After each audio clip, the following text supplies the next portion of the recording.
ఆలోచించుకోండి. అక్కడ చెప్పారు చివరగా సిలువ వేయబడిన ముందు రోజు రాత్రి ఆయన శిష్యులు కలిసి సహవాసం చేశారు. ఆయన రొట్టె ద్రాక్షారసాన్ని మరి యేసుక్రీస్తు వారు ఇదిగో నా శరీరము రొట్టె వలె నీ కొరకు ఇవ్వబడింది, ఇదిగో ఈ ద్రాక్షారసము నా రక్తం నీ కొరకు చిందించబడిందని సహవాసం చేసి అవి ఇచ్చారు కదా. మరి ఆ రీతిగా ఆ సహవాసమే చివరి సహవాసం ఆయన బ్రతికి ఉన్నప్పుడు ఎక్కడ మేడగది మీద సేమ్ పొజిషన్ సేమ్ ప్లేస్. అయితే మరలా చనిపోయిన తర్వాత తిరిగి లేచి వారు ప్రార్థన చేస్తుండగా మరలా ఎమ్మాస్ మార్గంలో సముద్ర తీరాన్ని కనిపించిన తర్వాత మరి ఆయన టైంలో మేడగది మీద యేసుక్రీస్తు వారికి కనిపించి వారు ఆయనతో మాట్లాడుతున్నారు.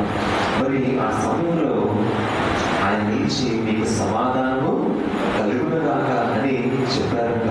మరి ఏం చెప్పారండి? మీకు సమాధానము కలుగునగాక అని చెప్పారు. ఆ టైంలో మిగతా శిష్యులు ఆల్రెడీ సార్లు చూశారు కదా, వారికి అంత పెద్ద కొత్తగా ఏం అనిపించట్లేదు, వారి హృదయంలో నిబ్బరంగానే ఉన్నారు. అయితే థోమా వెంటనే చూసినప్పటికీ చాలా ఆశ్చర్యపడ్డాడు. ఇదే ఫస్ట్ టైం అనమాట ఆయన్ని మరి శరీర రూపంలో చూడాలి. యేసుక్రీస్తు వారు ఏంటి ఇలాగ సజీవుడిగా ఉన్నారని ఆశ్చర్యపోయాడు. వెంటనే తన హృదయంలో కూడా ఆశ్చర్యమైన ఆలోచనలు పొంగిపోతున్నారు. అప్పుడు ఆ టైంలో ఆయన వైపు చూస్తూ మరి అక్కడ తర్వాత తోమాను చూసి 27 నీ వేలు ఎటు చాచి నా చేతులు చూడము. యోహాను సువార్త 20:27. తర్వాత తోమాను చూసిన వేలు ఎటు చాచి నా చేతులు చూడము, నీ చేయి చాచి నా పక్కలో ఉంచి అవిశ్వాసుని కాక విశ్వాసువై ఎదురుపడను. అందుకు తోమా ఆయనతో నా ప్రభువా నా దేవా అనేది.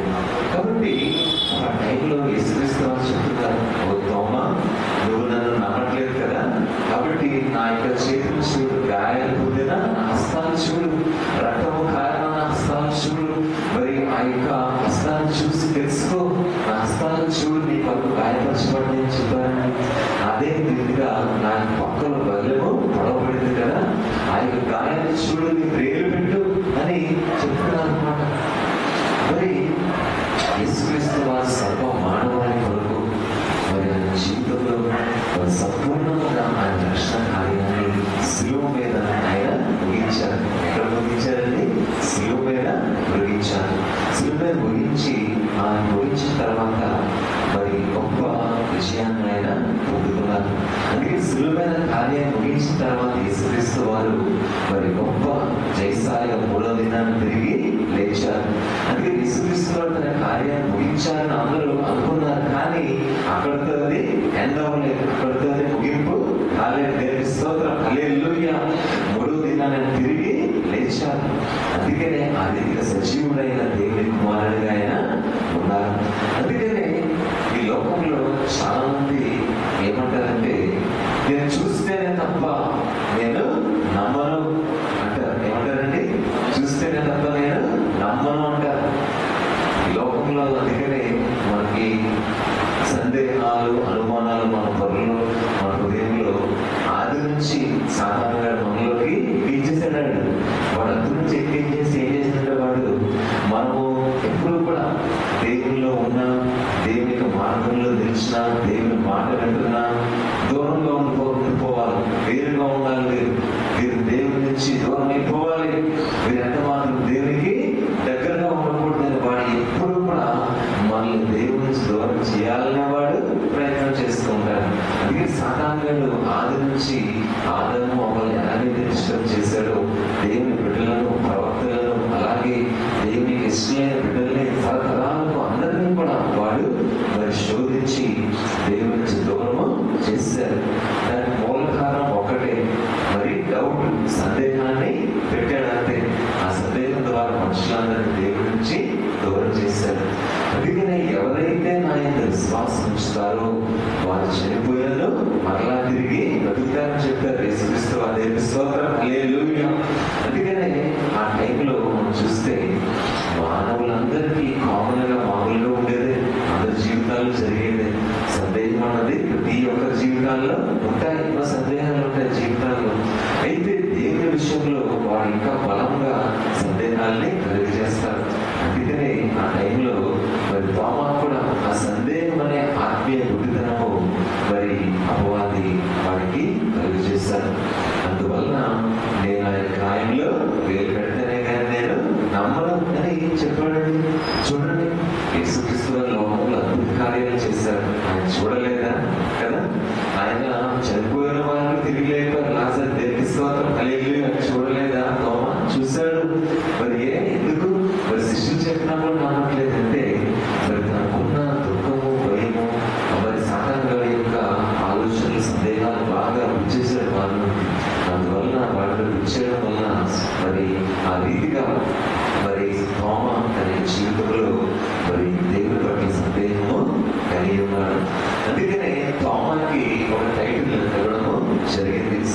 ప్రపంచంలో కూడా టైటిల్ ఉందన్నమాట.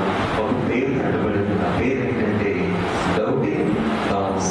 ఏంటంటే డౌటింగ్ థామస్ అంటే సందేహించే థామా అని పేరైంది. ప్రపంచం అంతా ఇదే పేరైంది. మరి ఆ రీతిగా మన భారతదేశానికి క్రీస్తు శకము 52లో వచ్చారు కదా. 52లో వచ్చి మరి ఎంత గొప్ప సువార్తని ఆయన ప్రకటించారండి. అయితే తన జీవితంలో డౌటింగ్ థామస్ గానే ఉన్నాడు. ఎలా ఉన్నాడండి? డౌటింగ్ థామస్ గానే ఉన్నాడు, సందేహించే థామాగానే ఉన్నాడు. కానీ ఎప్పుడైతే యేసుక్రీస్తు వారి కాయములు ప్రేర్లు పెట్టాడో వెంటనే కదిలించబడ్డాడు. వెంటనే తన యొక్క శరీరము, తన హృదయము, ఆత్మ బహుగా ప్రేరేపించబడ్డాడు. అప్పటి వరకు తనలో ఉన్న అవిశ్వాసం అనే సందేహము దేవుడు తొలగించాడు. దేవుని స్తోత్రం. హల్లెలూయా, హల్లెలూయా, హల్లెలూయా. ఓ థోమా, ఇదిగో నేను సజీవుడైన దేవుని కుమారుడిగా నేను అంటున్నాను, ఎందుకు నీకు సందేహము అని యేసుక్రీస్తు వారు చెప్పారు. అప్పుడు థోమా, అవును, ఈ రోమా సైనికులు బల్లెంతో పొడిచిన ఆ గాయములు, ఆ యొక్క మరి ఘోరమైన ఆ గాయంలో నేను వేలు పెట్టినప్పుడు, ఆ రక్తంలో నా వేలు పెట్టినప్పుడు నా క్రీస్తు నా కొరకు ఎంతగానో ఘోరంగా శ్రమించి చనిపోయాడే. అవును, ఆయన మరణాన్ని జయించిన జయిసాలి అని తెలుసుకున్నాడు. దేవుని స్తోత్రం. హల్లెలూయా. ఆ సమయంలో అప్పటి వరకు అనుమానంగానే ఉన్నాడు. కానీ ఆ అనుమానం పటాపంచలైపోయి దేవునికి మహిమ కలుగును గాక. హల్లెలూయా. అందుకనే దేవుని యొక్క ఆత్మీయ స్థితిలో మనము బలంగా దగ్గరగా నిలిచినప్పుడు ఏ అనుమానం కూడా మనకి దేవుని మధ్య ఉండదు. అది ఉండలేదు, నిలవలేదు. అది కంప్లీట్ గా దేవుడు బాగుంటేస్తాడు. కాబట్టి పరిపూర్ణమైన విశ్వాసాన్ని తన సందేహాల నుంచి, అనుమానంలో నుంచి తాను పొందుకొని ఆ అనుమానాలన్నీ కూడా కొట్టివేస్తాడు. దేవుని స్తోత్రం. హల్లెలూయా. కాబట్టి తన జీవితంలో ఆ టైంలో ఒక గొప్ప మార్పు జరగడము మనము గమనిస్తున్నాము. ఆ మార్పు ఏంటంటే అవిశ్వాసంలో నుండి విశ్వాసంలో పూర్తిగా తాను రావడం జరిగింది. కాబట్టి మన జీవితంలో అనేక మార్పులు అవిశ్వాసము అనే ఆ తలంపులు, ఆ సందేహాన్ని అపవాది నుండి కలిగించినప్పుడు మనం దేవుని యొక్క క్రియలు చూడము. అందుకనే ఆ తర్వాత మనం గమనిస్తే చక్కటి మాట యేసుక్రీస్తు వారు అక్కడ చెప్తున్నారు. మరి చూడండి, యేసుక్రీస్తు వారు ఏం చెప్పారు? ఆ యొక్క తర్వాత కష్టంలో చూచి నవ్విన వారికంటే చూడక నవ్విన వారు ధన్యులు అని చెప్పారు. ఒకసారి కీర్తన గ్రంథం చూద్దామండి. కీర్తన గ్రంథము 22వ అధ్యాయం చూద్దాం. 16వ వచనం. కుక్కలు నన్ను చుట్టుకొని ఉన్నవి, దుర్మార్గులు గుంపుకూడి నన్ను ఆవరించి ఉన్నారు, వారి నా చేతులను నా పాదములను పొడిచి ఉన్నారు. మరి కీర్తనాకారుడు మరి ఆ కాలంలోనే యేసుక్రీస్తు వారు మరి లోకంలో రాకముందే ప్రవచనాత్మకంగా ఆ రోమా వారు ఎలాగ యేసుక్రీస్తు వారిని హింసిస్తారో ఈ వచనంలో రాశారు. మరి కుక్కలు నన్ను చుట్టుకొని ఉన్నవి, దుర్మార్గులు గుంపుకూడి నన్ను ఆవరించి ఉన్నారు, వారి నా చేతులను నా పాదములను పొడిచి ఉన్నారు. నిజమే కదా. ఆ రోమా సైన్యం కుక్కల వల్లే ఆయన చుట్టూ గుంపుకూడి ఆయన చేతులను, కాళ్ళను, ఆయన పక్కన నడుముని బల్లాలతో పొడిచారు. మరి ఆ రీతిగా యేసుక్రీస్తు వారి యొక్క ఆ హింస, ఆ యొక్క మరి ఘోరమైన పరిస్థితిలోనికి లోనైన ఆ శరీరం ఎప్పుడైతే పేరు పెట్టాడో తను మారు మనసుని పొందుకున్నాడు. దేవుని స్తోత్రం. హల్లెలూయా. మంచిదే, థోమాను చూసి నమ్మం, ఇప్పటికైనా చూసి నమ్మం, మంచిదే చెప్పారు యేసుక్రీస్తు వారు. అయితే చూడక నమ్మిన వారు ఇంకా ధన్యులని చెప్తున్నారు. మరి నిజంగా ఈ మాటల్లో చాలా అద్భుతమైన సత్యం ఉంది. చూడక నమ్మిన వారు ధన్యులని చెప్తున్నారు కదా. ఈ లోకంలో ఒకసారి మనం ఆలోచిద్దాం. ఒక రోజున యెరూషలేం మార్గమున వీధిలో మరి బర్తిమయి అనే గుడ్డివాడు అడుక్కునేవాడు ఉన్నాడు. అతను చిన్నప్పటి నుంచి కూడా గుడ్డివాడే కదా, కళ్ళు లేవు దాన్ని. అయితే రోజు అడుగుతున్నాడు డబ్బుల కోసం. అయితే యేసుక్రీస్తు వారి గురించి తెలుసుకున్నాడు. యేసుక్రీస్తు వారు అంటే గొప్ప మహిమలు చేస్తారు, ఆయన స్వస్థతలు చేస్తారని తెలుసుకున్నాడు, ఆయన గొప్ప కార్యాలు చేస్తారని తెలుసుకుని మరి తన హృదయంలో నమ్మడు కదా. ఈ పాయింట్ ఆలోచించాను. తన కళ్ళు ఉన్నాయా? హృదయం చూసిన యేసుక్రీస్తు స్వస్థపరచన లేదు. కానీ కళ్ళు లేకపోయినా, చూపు లేకపోయినా, కళ్ళు లేకపోయినా హృదయంలో నమ్మాడు కదా యేసుక్రీస్తు వారి కార్యాలు చేస్తారు.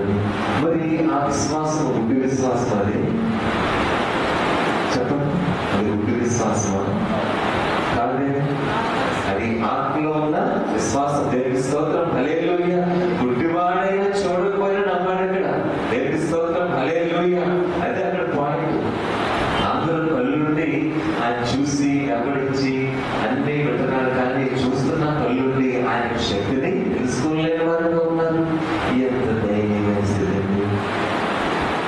అయితే గుడ్డివాడు కళ్ళు లేని వారు తెలుసుకున్నాడు. ఎంత గొప్ప విషయం! దేవుని స్తోత్రం, హల్లెలూయా. అందుకనే విశ్వాసమునకు గొప్ప మాట పౌలు గారు కూడా చెప్తారు. అందుకనే మనం చూపు వల్ల కాదు దేవుడిని వెంబడించడం, అంటే చూపు వల్ల వెంబడించడం కాదు, విశ్వాసం వల్ల మనము హృదయంలో విశ్వసించి ఆయన మనము నమ్ముచున్నామని చెప్పారు. దేవుని స్తోత్రం, హల్లెలూయా. అందుకే లోకంలో ప్రతి దానికి ప్రూఫ్ ఆధారము అని చెప్తారు, రాస్తారు ప్రతి చోట.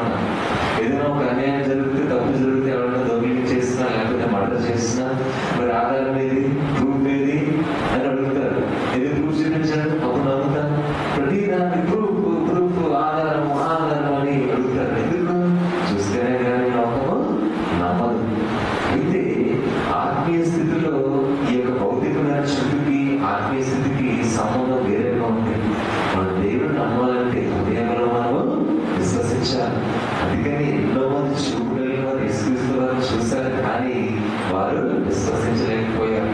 అందుకనే ఈ కంటి చూపుతో మనము దేవుని కార్యాలని విశ్వసించలేము. చూసి నమ్మితే సంతోషమే, కానీ ఫస్ట్ అందుకంటే హృదయంలో దేవుని విశ్వాసం గల చూపు మనకి ఆ యొక్క మనోనేత్రాల హృదయంలో ఇక్కడ తెరవబడాలి. దేవుని స్తోత్రం, హల్లెలూయా. ఆ రీతిగా భక్తిపై గుడ్డి వాడు అడుగుకునే స్థితిలో ఉన్న వ్యక్తి చిన్నప్పటి నుంచి అడుగుకునే స్థితిలో ఉంటే, దీన స్థితిలో ఉండే గుడ్డివారిని ఉన్నప్పుడు యేసుక్రీస్తు వారు గొప్ప కార్యాలు చేస్తారు, స్వస్థపరుస్తారు, అందరినీ స్వస్థపరుస్తారు, ఎన్ని కూడా స్వస్థపరుస్తారు అని చెప్పినప్పుడు నమ్మాడండి. అందుకే నజరేయుడైన యేసుక్రీస్తు వారి నామములో నేను రక్షించబడతానని తెలుసుకొని, ఒక రోజు ఆయన వస్తానని తెలుసుకొని అక్కడే టెస్ట్ చేసి ఆయన కోసం అలా వెయిట్ చేస్తున్నాడు. అంతే యేసుక్రీస్తు వారు రాగానే దావీదు కుమారుడా నన్ను కరుణించని చెప్పాడు. దేవుని స్తోత్రం, హల్లెలూయా. వెంటనే యేసుక్రీస్తు వారు వారితో మాట్లాడినారు. నీకు ఇష్టమైన ప్రభువా నన్ను స్వస్థపరచాలన్నాడు. అలాగే ఇష్టమే కదా అని యేసుక్రీస్తు వారు అడిగినారు. అవును ప్రభువా చెప్పగానే యేసు వారు దాన్ని చూపునిచ్చి ఆ విధానాన్ని తీసుకువేస్తారు. దేవుని స్తోత్రం, హల్లెలూయా. అందుకనే చాలా మంది లోకంలో జ్ఞానం ఎక్కువైపోయి దేవుడు ఎక్కడున్నారు, దేవుడు ఉంటే చూపించండి ప్రూఫ్ అడుగుతారు. దేవుడు ఏదైనా సైన్స్ ల్యాబ్లో ఏం చేస్తారో చిన్న గాజు టెస్ట్ ఉంటుంది కాబట్టి ఆ గొప్పంలో ఆ కెమికల్స్ అన్ని వేసి కలిపి కొత్త ప్రయోగాలు చేస్తూ ఉంటారు. దేవుడు ఏమైనా చిన్న టెస్ట్ ట్యూబ్లో వేయడానికి దేవుడు ఏమైనా చిన్న లిక్విడ్ లేకపోతే చిన్న ద్రవమా లేకపోతే వాటర్ లేకపోతే ఆయన ఏమైనా యాసిడ్ కాదు కదా. ఆయన సర్వ సృష్టికి ఆయన కర్తగా ఉన్నారు, అధికారిగా ఉన్నారు, గొప్ప ప్రభువుగా ఉన్నారు. కాబట్టి ఈ లోకం యొక్క జ్ఞానంతో ప్రూఫ్తో దేవుడిని మనము ప్రూవ్ చేయలేము.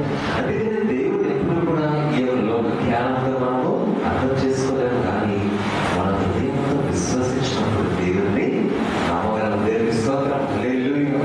అందుకని యేసుక్రీస్తు వారు సువార్త చెప్పినప్పుడు అప్పుడు కూడా అందరూ ఆయన హృదయంలో విశ్వసించారు, హృదయంలో నమ్మారు. అంటే మనోనేత్రాలు తెరవబడ్డాయి కాబట్టి వారికి అంగీకారము కలిగింది. అలాగే విశ్వాసం కలిగిన వారి జీవితంలో దేవుడు గొప్ప మేలని చేశారు. అందుకే యేసుక్రీస్తు మాట చెప్తారు, నేను ఎన్నో కార్యాలు చేశాను, కానీ ఆ ప్రాంతాల్లో వారికి విశ్వాసం లేకపోవడం వల్ల కార్యాలు చేయలేదని చెప్పారు. చూసారు? అందుకని ఫస్ట్ మన విశ్వాసం ఉంటేనే మన కృపని పొందుకోగలం. అందుకని పౌలు గారు ఏమన్నారు, విశ్వాసం ద్వారానే మరి కృప ద్వారా మనము రక్షించబడ్డాం. దేవుని స్తోత్రం, హల్లెలూయా.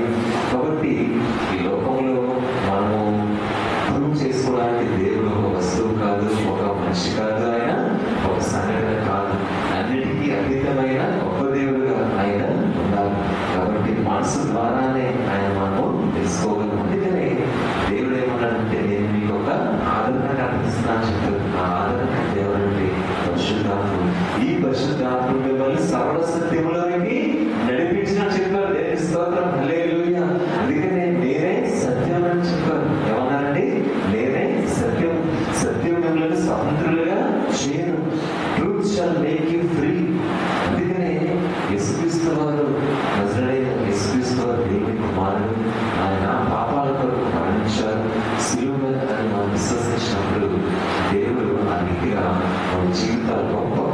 సహాయాన్ని ఆయన మనకి చేస్తారు.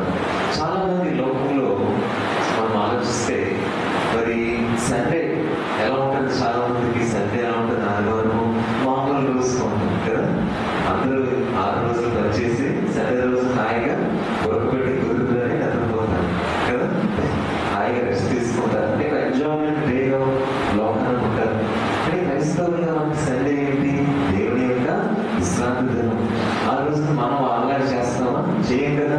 మనం దేవుడి దగ్గరికి వచ్చి చక్కగా దేవుడి సన్నిధిలో ఆయన పాటలు పాడి స్తుతించి ఆరాధించి ధ్యానించి ప్రార్థన చేసుకుంటాం. ఎంత తేడా లోకానికి మనకి కదండి. అందుకని లోకానికి విశ్వాసం లేదు కాబట్టి వాళ్ళు అలాగే ఉండిపోయారు. అయితే దేవుడిని విశ్వసించిన మనము దేవుడికి ఇక్కడ దగ్గరగా జీవిస్తున్నాం. దేవుని స్తోత్రం, హల్లెలూయా. అయితే ఒక భక్తుడు ఏమన్నారంటే, ఒక రోజున ఆయన పేరు ఆండ్రూ, భక్తుల గారి పేరు ఏంటండి? ఆండ్రూ. జర్మనీ దేశంలో దేవుని యొక్క వాక్యం గురించి చక్కటి మాట ఆయన చెప్పారు. చాలా మందికి మన చేతిలో ఏముందని చూపించండి, మన చేతిలో ఏముందని సార్ చూపించండి. బైబిల్ ఉండేది అందరికీ ఉందని బైబిల్ పైకి చూపించండి ధైర్యంగా. Very good. జీవ గ్రంథం మన చేతిలో ఉంది. ఇది బ్లాక్ కలర్ లో ఉండొచ్చు. ఏ కలర్ లో ఉన్నది బైబిల్? నల్ల రంగులో ఉండొచ్చు. బ్లాక్ కలర్ కవర్ ఉంటుంది సాధారణంగా. మళ్ళీ లోపల ఏముంటుంది? అంత తెల్లగా ఉంటుంది కదా, అంత తెల్లగా ఉంటుంది లోపల. అయితే అనేక మందికి ఈ లోకంలో బైబిల్ ఎలా ఉండొచ్చు అంటే ఒక మంచి నైతిక విలువలు బోధించే పుస్తకంగా ఉండొచ్చేమో. అంటే ఓన్లీ నైతిక విలువలు చెప్పే పుస్తకంగా కనిపించొచ్చేమో. అయితే ఇంకొంతమందికి బైబిల్ ఫాలో అవుతే మంచిగా బతకచ్చేమో అని అనుకుంటారు. అంటే ఈ 2 రకాల్లో కూడా మనిషి ఎలా ఉన్నారంటే, బైబిల్ చదువుకుంటే మంచిగా ఉండొచ్చేమో, ఈశ్వరు మంచి వ్యక్తిగా వచ్చి మంచి సత్యాలు చెప్తారు అని 2 రకాలైన ప్రజలు ఉంటారు. అయితే 3వ రకమైన ప్రజలు ఎవరంటే మనమే. 3వ రకం ఎవరండి? మనమే 3వ రకం. ఈ 3వ రకమైన ప్రజలుగా మనం ఎలా ఉంటాము? మనకేంటి ఈ పుస్తకము కేవలం సత్యాలు చెప్పే పుస్తకమేనా? మంచిగా ఉండదని చెప్పే పుస్తకమేనా? మరి వీటితో పాటు ఇంకో విషయం కూడా ఉంది కదా. అదేంటంటే ఇది సజీవుడైన దేవుని యొక్క వాక్యము. దేవుని స్తోత్రం, హల్లెలూయా. అల్ఫయు ఒమేగా అయిన దేవుని యొక్క సజీవమైన వాక్యం ఇది. ఈ లోకంలో అందుకనే అనేక మంది వారుకున్న జ్ఞానముతో వారుకున్న ఆలోచనతో బైబిల్ కేవలం మంచి విషయాలు చెప్పే ఒక బుక్గా మాత్రమే అనుకుంటారు. అందుకని ప్లేటు, అరిస్టాటిల్, బుద్ధుడు వీళ్ళందరూ కూడా బైబిల్ని చదివారు. కానీ కేవలము మంచి విషయాలు చెప్పే పుస్తకం మాత్రమే ఉందని అంతవరకు అర్థం చేసుకున్నారు అంతే. కానీ బైబిల్ సజీవమైన దేవుని యొక్క వాక్యమని, అలాగే సజీవుడైన దేవుని యొక్క రక్షణకు మార్గమని చాలా మంది తెలుసుకోలేకపోయారు. అలాగే దీన్ని నమ్మి విశ్వసించిన వారందరూ కూడా ఈ లోకంలోనే కాదు, పరలోక రాజ్యంలో కూడా వారికి గొప్ప రక్షణ ఉంటుంది. అలాగే లోకంలో మన జీవితాలను మార్చగలదు బైబిల్. అలాగే మన జీవితాల్లో మార్పులు కలిగించి అనేక గొప్ప కార్యాలు చేయగలదు, అలాగే స్వస్థత కార్యాలు చేయగలదు అని అనేకమైనటువంటి ఆత్మీయ సత్యాలు ఒక మనిషి హృదయాన్ని కూడా మార్చగలదు అనే సత్యాన్ని మనకి క్రైస్తవులుగా తెలుసు. దేవుని స్తోత్రం, హల్లెలూయా. అందుకనే ఈ పుస్తకం నల్ల పుస్తకము, అలాగే దీన్ని వెంబడించే వారు గొర్రెలు అని యూట్యూబ్లో చాలా ట్రోలింగ్స్ జరుగుతూ ఉన్నాయి. అందుకనే వారికి తెలియని సత్యం ఏంటంటే ఈ పుస్తకం నల్లగా ఉండదు, అమెరికాలో రెడ్గా ఉంటుంది, జర్మనీలో బ్లూగా కూడా ఉంటుంది. పైన అటుతో సంబంధం ఏముంది? అలాగే లోపలంతా తెల్లగానే ఉంటుంది. అందుకనే రంగుతో మనకు సంబంధం లేదు. అందుకని ఒక్కొక్క దేశంలో ఒక్కొక్క రంగులో ఉంటుంది. అలాగే ఇంకా మనం ఆలోచిస్తే మరి లక్షణాలు కలిగిన బైబిల్ అంటే గొప్పది. అలాగే దీన్ని పాటించి క్రైస్తవులుగా మనము గొర్రెలుగా ఉన్నామని చాలా మంది యూట్యూబ్లో ట్రోలింగ్స్, కామెంట్లు చేస్తూ ఉన్నారు. అవును, సజీవమైన దేవునికి ఆయన గొప్ప కాపరిగా మనకున్నారు కాబట్టి మనం అందరం కూడా ఆయన ప్రియమైన గొర్రెలమే. అవును, నిజమే. కానీ వాళ్ళు చెప్పే విధానం ఎలా ఉంటుందంటే గొర్రెలు గొర్రెలు అంటే వేరే విధంగా కామెడీగా చెప్తారు. అది కాదు కదా. మన దేవుని యొక్క మేపడి గొర్రెలు. దేవుని స్తోత్రం, హల్లెలూయా. కాబట్టి మనం ఏంటంటే ఆ విధంగా ఉన్నాము. అలాగే సజీవమైన దేవుని యొక్క బిడ్డలుగా మనము ఉన్నాము. కాబట్టి ఈ విషయాలను ఎవరైనా మిమ్మల్ని అడిగితే చెప్పగలగాలి. ఆ రీతిగా పునరుద్ధరణమైనటువంటి క్రీస్తు యొక్క సజీవమైన స్వార్థని మనము ఏ రీతిగా తెలియచేయాలి. ఎందుకంటే అనేక మందికి లోకంలో వారి హృదయంలో గుడ్డితనం ఉంది. ఈ కారణాల వల్ల గుడ్డితనం ఉంది. ఈ లోక జ్ఞానము అనుమానాల వల్ల దేవుని వారు తెలుసుకోలేకపోతున్నారు. అయితే తెలుసుకున్న మనము ఈ సత్యాలన్నీ కూడా మనం వారికి తెలియజేయాలండి. కాబట్టి అటువంటి విశ్వాస జీవితము మనము కలిగి ఉన్నప్పుడు అనేక మంది దేవుని వైపు మనము మార్చగలము. మనం మొదటి యోహాను పత్రిక 5వ అధ్యాయం చూద్దామండి. మొదటి యోహాను పత్రిక 5వ అధ్యాయము 20వ వచనం. మనం సత్యవంతులైన వారిని ఎరుగవలెనని దేవుని కుమారుడు వచ్చి మనకు వివేకం అనుగ్రహించున్నాడని ఎరుగుదము. మనము దేవుని కుమారుని యేసుక్రీస్తు నందున వారిని సత్యవంతుని యందున్నాము. ఆయన నిజమైన దేవుడు నిత్య జీవనై ఉన్నాడు. దేవుని స్తోత్రం. హల్లెలూయా. మొదటి యోహాను పత్రిక 5వ అధ్యాయము 20వ వచనంలో మనం సత్యవంతులైన వారిని ఎరుగవలెనని దేవుని కుమారుడు వచ్చి మనకు వివేకమును అనుగ్రహించున్నాడని ఎరుగుదము. మనం దేవుని కుమారుని యేసుక్రీస్తు అన్న వారిని సత్యవంతుని యందున్నాము. చూసారా? మరి సజీవుడైన దేవుడిగా, నిజమైన దేవుడిగా, ఆయన దేవుని కుమారుడిగా ఉన్నారని పత్రికల్లో మరొకసారి యోహాను భక్తుడు చెప్తున్నారు. అందుకని లోకంలో అనేక మంది దేవుణ్ణి పరిశోధించే వారిగా ఉన్నారు. నేను తెలుసుకుని నమ్మాలనే వారిగా మీరు పరిశోధించే వారిగా ఉన్నారు. అందుకని స్త్రీలందరికీ మీకు తెలుసు కదా, వంటగదిలో మీకు బాగా తెలిసిన మరి ఆ యొక్క కూరగాయ ఉల్లిపాయ అందరికీ తెలుసు కదా. ఎటువంటి కోపం వచ్చిందని చూడడానికి వైపు ఉల్లిపాయ తెలియదా మీకు? అది తెలుసు కదా. ఉల్లిపాయ మరి చూస్తారు కదా, మీరు రోజు మాట్లాడారు క్యాచ్ చేస్తారు కదా, కొత్తగా వెరీ గుడ్, బాగా ఉంది, చాలా సంతోషం. అయితే ఆ ఉల్లిపాయని అందరూ చూశారు కదా, మీరు అందరూ ఉల్లిపాయ లక్షణాన్ని గమనించారు. ఒక చిన్న ఉల్లిపాయ తీసుకున్నాం ఉదాహరణ. ఆ ఉల్లిపాయ తీసుకొని ఈ లోపల ఏముంటుంది అని మన జీవితంలో మనందరం కూడా ఒక్కొక్క పొర ఒక్కొక్క తొక్క తీసి నెక్స్ట్ ఏముంటుంది, ఈ తొక్క తింటే నెక్స్ట్ ఏముంటుంది అని అందరూ మనం అలాగే తొక్కలు తీసుకోవడం ఉల్లిపాయ కదా. అలా ఒక్కొక్క తొక్క తీసిన తర్వాత ఇంకో తొక్క వస్తుంది, ఆ తొక్క తీసిన తర్వాత ఇంకో ఉల్లిపాయ రేఖ వస్తుంది, అలా ఇంకో తొక్క వస్తుంది. అలా చివరికి తీసుకుంటే పోతే చివరికి ఏముంటుంది, ఏమీ ఉండదు కదా. అంతా కూడా ఉప్పని బాధైపోయి అంతా ఖాళీ మిగులుతుంది, ఏముంటుంది.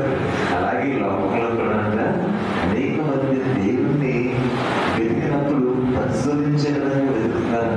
ఇది నిజమా, ఇది ఎలా సాధ్యము, దీనికి ఆధారం లేదని ఉల్లిపాయ తప్ప తీసినట్టు వెళ్తున్నారు. అందువల్ల తీయడం చివరికి అంతా ఆఫర్ట్, అంతా ఖాళీ, అంతా శూన్యం కదా. నేను చెప్తే మీకు ఎంత సరదాగా నవ్వు వచ్చింది కదండి, నాకు అలాగే నవ్వు వచ్చింది. నేను ఆలోచించాను, అంటే లోకంలో అలా ఆలోచిస్తున్నారు. అందువలన దేవుని సత్యాన్ని తెలుసుకోలేకపోతున్నారు. అందుకని పరిశోధించే కోణంలో ఆ యొక్క ఆలోచనతో దేవుని వెతకూడదు, కానీ విశ్వాసంతో ఆయన్ని వెతకాలి. హల్లెలూయా. అందుకని అటువంటి వారిని దేవుని యొక్క గొప్ప కార్యాలు చేస్తారు దేవుని సంఘం. అందుకనే మరి మనము ఆత్మీయ స్థితిలో దేవునికి దగ్గరగా మనము అనుదినము ఉండడం వలన మరి దేవుని ఉన్నతమైన ప్రభావం మన జీవితంలో గొప్ప బలంగా బయలుపరచబడుతుంది. కాబట్టి ఎబ్రీ పత్రిక 11వ అధ్యాయం 1వ వచనం మనం చూస్తే, ఎబ్రీ పత్రిక 11 1వ వచనం, విశ్వాసం అన్నది నిరీక్షింపబడే వాటి యొక్క నిజ స్వరూపమును అదృశ్యమైన విన్నమైనటువంటి రుజువునై ఉన్నది. అందుకని విశ్వాసం అంట నిరీక్షింపబడిన వాటి యొక్క నిజ స్వరూపమును అదృశ్యమైన విన్నమైనటువంటి రుజువునై ఉన్నది. దేవుని స్తోత్రం. హల్లెలూయా. చూడండి, ఈ లోకంలో మనము ఎన్నో విషయాలు దేవుని శక్తిని మనము గ్రహించగలము. ఉదాహరణకు ఈ లోకంలో మన ప్రకృతినే కనుక మనం చూస్తే చాలా ఆశ్చర్యం వేస్తారు. సముద్రాన్ని మనం చూస్తాం కదా, సముద్రాన్ని చూసినప్పుడు ఎంత అద్భుతమండి. ఆ సముద్రాన్ని యోగ గ్రంథాలు చెప్పినట్టు దేవుడు సరిహద్దుని నియమించాడంట. ఎప్పుడైనా సముద్రము తన యొక్క సరిహద్దుని దాటి వచ్చినటువంటి మనం జీవించగలము? జీవించగలం. 2004వ సంవత్సరంలో పెద్ద సునామీ వచ్చింది ఎక్కడ, శ్రీలంక దేశంలో. ఆ దెబ్బకి ఎన్నో వేల మంది చనిపోయారు. అంటే యోగంలో ఎంత అద్భుతంగా రాస్తారంటే, బాబా నువ్వు నియమించిన సరిహద్దుల సముద్రము దాటింది కదా అంటారు. అంటే ఎవరు చెప్తున్నారు సముద్రానికి నువ్వు అక్కడే ఉందని? అలాగే భూమి శూన్యంలో ఎవరు చెప్పారు నీ ఎక్కడ నువ్వు తిరుగుతూ శూన్యం